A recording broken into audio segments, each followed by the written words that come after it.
Selamat datang teman-teman di kelas artikel. Hari ini kita akan membahas tentang bagaimana mencari ide yang menarik untuk artikel itu sendiri.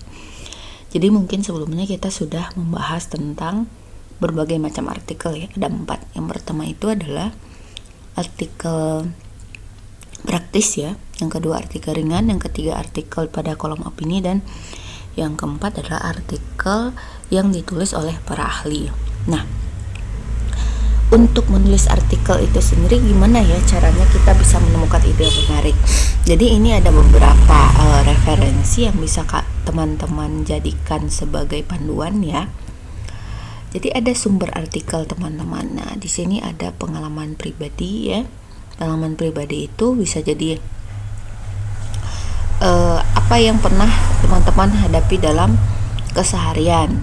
Misal ya, menghadapi ujian, menyelesaikan skripsi misalnya, atau mengerjakan tugas. Nah, itu bisa menjadi sebuah artikel, tapi masuknya nanti ke artikel ringan atau artikel praktis ya, bisa masuk ke dua artikel itu. Terus kemudian hobi dan keterampilan ya, misalnya menanam bunga ya, atau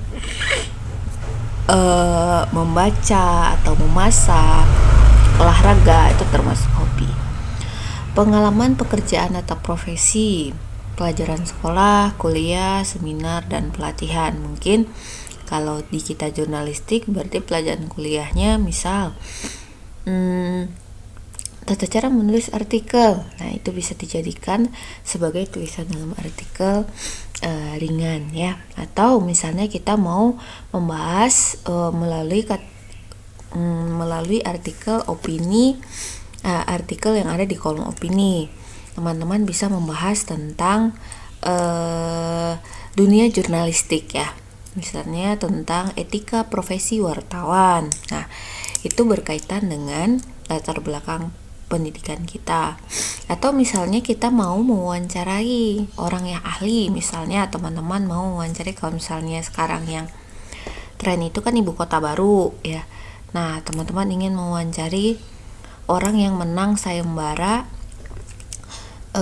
Nusa Rimba ya, kan beliau pemenang kalau nggak lulusan dari Australia lah timnya itu. Nah, teman-teman bisa mewawancarinya dan kemudian membuat artikelnya ya. Cuman artikelnya harus disesuaikan dengan bahasa yang dimengerti oleh khalayak kita. Terus yang keempat adalah pendapat dan hasil pengamatan pribadi seperti kritikan terhadap permainan, pertunjukan, pameran, film ya, sinetron, buku, puisi, kaset, lukisan gitu. Sebenarnya kalau ini tuh banyak ya, saya sempat menemukan beberapa lah di koran ya, reaksi seorang jurnalis terhadap pameran yang dilakukan oleh pemerintah gitu. Nah, jadi ada tulisan-tulisannya. Terus ada lagi peristiwa yang aktual. Arti peristiwa aktual itu adalah peristiwa yang baru terjadi gitu. Contoh kalau misalnya yang baru terjadi di Indonesia itu kan NTT. Nah, itu teman-teman bisa menulis artikelnya dari sisi misalnya kenapa sih badai siklon itu bisa terjadi. Nah, itu bisa menjadi sebuah ide yang menarik ya dalam menulis artikel gitu. Terus bagaimana bersiap dalam menghadapi badai. Nah, itu peristiwa aktual. Nah, ini terkait dengan peristiwa yang akan terjadi. Misalnya, kan badai siklon itu sudah diprediksikan sebelumnya oleh BMKG. Jadi teman-teman bisa menulis persiapan. Nah, ini mungkin masuknya nanti ke jurnalis bencana ya. Ibu kurang tahu kalau jurnalis bencana itu di materi pembahasan apa, tapi nanti peristiwa yang akan terjadi bisa dibahas dari situ.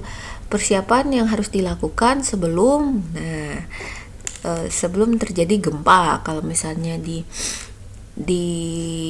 Jawa Barat kan Sesar Lembang, apa yang harus dipersiapkan apabila terjadi gempa. Nah, itu bisa menjadi sebuah ide dalam penulisan artikel. Nah, terus ada masalah abadi seperti agama, pendidikan, kemanusiaan ya. Kalau agama kan hari lebaran ya, kalau pendidikan awal masuk sekolah, UTBK ya. Kalau kemanusiaan banyak lah, misal kemiskinan. Nah, ini juga berkaitan dengan masalah masyarakat yang belum selesai seperti KKN ya. Kemiskinan, banjir, sampah, terus pencurian. Nah, itu kan masalah masyarakat yang belum selesai. Nah, ini bisa dibahas di artikel. Biasanya masalah-masalah seperti ini ya, permasalahannya kan cukup mendalam, biasanya dikaji, maka teman-teman menulisnya pada artikel di kolom opini atau artikel ahli ya. Nah, terus kejadian khusus seperti peringatan atau perayaan hari-hari bersejarah. Misalnya 17 Agustus ya, banyaklah hari bersejarah di Indonesia. Atau misalnya hari-hari besar ya, nggak cuman hari bersejarah tentang sejarah, tapi peringatan-peringatan misalnya Women International Day gitu. Ada juga peringatan hari LGBT, ada loh teman-teman ya. Jadi teman-teman tinggal searching aja di internet peringatan hari-hari selama setahun gitu, teman-teman bisa menemukan nanti. Terus minat khalayak ya, minat khalayak itu artinya seperti kesehatan, penampilan, mode, pengembangan diri, tambahan ilmu, atau tambahan penghasilan seperti merawat bunga yang terkenal tuh janda bolong ya. Nah, merawat bunga tersebut gitu, kemudian menghasilkan uang, itu bisa menjadi sebuah artikel. Nah, bagaimana kemudian ya dari ide yang banyak tadi gitu, pasti teman-teman ketika melihat itu, idenya banyak nih Bu gitu. Bisa ini dalam sehari ini aja ada kejadian apa sih yang paling aktual gitu. Nah, itu bisa kita bisa membuat berbagai macam ide. Tapi kemudian dari ide itu harus kita saring. Ya, harus kita seleksi gitu. Yang mana sih di antara ide ini yang paling pas untuk dikaji. Nah, jadi ada tiga syarat. Yang pertama itu adalah aktual. Artinya artikel yang nanti ide yang kita pilih untuk menjadi sebuah artikel, dia harus mengandung unsur kebaharuan.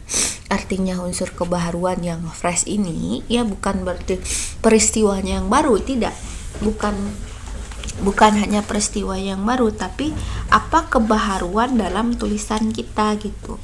Jadi tulisan itu harus dapat menarik perhatian, mengusik rasa ingin tahu, dan sekaligus membuka cakrawala pengetahuan khalayak pembaca kita.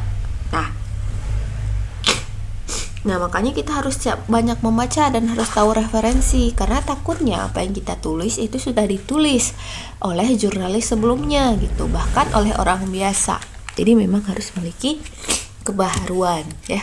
Kalau bahasa kerennya itu, bahasa di dunia akademik itu disebut dengan novelty. Terus relevan, artinya ide ditulis sesuai dengan disiplin ilmu, latar belakang pendidikan, pengetahuan, dan bidang keahlian ya. Jadi jangan sampai menulis sesuatu yang kita tidak tahu atau di luar jangkauan keahlian dan kemampuan kita gitu. Jadi kita harus tahu diri lah. Kalau misalnya nggak mampu, jangan ditulis. Kalau misalnya teman-teman merasa saya bisa memampukan diri, artinya teman-teman harus bisa membahas lebih banyak gitu. Artinya teman-teman harus sering membaca, harus punya banyak referensi, karena syarat dari penulisan artikel itu adalah referensinya yang banyak ya. Lagi-lagi ini berbicara tentang pengetahuan. Nah, terakhir ya, harus terjangkau teman-teman. Balik lagi, ini persoalannya tentang tenaga, biaya, sarana, dan referensi. Jadi mungkin idenya bagus gitu, tapi secara tenaga itu tidak bisa teman-teman jangkau gitu. Secara biaya itu jauh gitu. Misalnya teman-teman ingin membahas tentang ini ya, misalnya tentang korosi yang terjadi di penambangan minyak offshore ya, yang dilepas pantai misalnya. Nah, untuk mewawancari orang tersebut kan jauh ya, jauh dong ke lepas pantai. menghabiskan biaya. Nah, teman-teman harus berpikir di situ gimana ya caranya agar biaya tidak besar. Nah, siapa yang harus diwawancara? Berarti harus mewawancarai para profesor atau teknik sipil yang pernah memegang si proyek itu, ya. Atau misalnya begini, carilah orang-orang yang tesisnya atau disertasinya mengenai ide tersebut gitu. Nah, teman-teman hubungi dan kemudian teman-teman wawancara gitu ya. Dan kemudian teman-teman bikin bagaimana membahas artikelnya gitu. Dari sudut pandang seorang wartawan. Nah, mungkin itu dulu ya. Nanti akan ada tugas ya. Tugasnya di GCR akan Ibu tampilkan, tapi Ibu akan sebutkan di sini. Teman-teman coba cari 5 ide ya, 5 ide untuk menulis artikel, terserah gitu. Tapi dari ide tersebut teman-teman harus bisa dari 5 ya, teman-teman pilih 3 ya. 3 itu jangan 3 deh. Teman-teman pilih 2 aja. 2 itu teman-teman harus menyertakan alasannya. Kenapa artikel ini menjadi aktual? Kenapa artikel ini menjadi ya sesuai dengan kajian bidang ya atau relevan? Kenapa artikel ini menjadi terjangkau gitu. Mungkin sekian dulu untuk hari ini, kita tutup dulu. Assalamualaikum.